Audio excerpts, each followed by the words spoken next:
আচমকাই joint system থেকে ভেঙে পড়ল শিবগঞ্জ জেটি, বিপাকে নিত্যযাত্রীরা। প্রতিবেদনটির সহযোগী নিবেদক শিবাব্রত ইনস্টিটিউট অব নার্সিং। নতুন শিক্ষাবর্ষে ভর্তি চলছে। সামন্ত এন্টারপ্রাইজ, সবার জন্য লোন, সবার হাতে ফোন। সামন্ত বাইক পয়েন্ট, মনের মতো বাইক কেনার সেরা ঠিকানা। গত 10ই ফেব্রুয়ারি রাত 8টা নাগাদ হাওড়ার শিবগঞ্জের কাছে ভাগীরথী নদীর ওপর নবনির্মিত ফেরিঘাটের একটি অংশ জয়েন্ট সিস্টেম থেকে ভেঙে পড়ে। এই ঘটনার পরে ফেরিঘাটটি অনির্দিষ্টকালের জন্য বন্ধ করে রাখা হয়।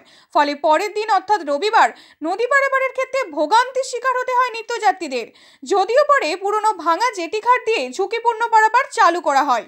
রবিবার ঘটনাস্থল পরিদর্শনে আসে শ্যামপুর 1 নম্বর ব্লকের বিডিও তন্ময় কার্জি, শ্যামপুর থানার ওসি কৌস্তব কর্মকার, হাওড়া জেলা পরিষদের পূর্ত কর্মাধ্যক্ষ জুলফিকার আলী মোল্লা, স্থানীয় প্রধান শান্তিরঞ্জন মাইতি।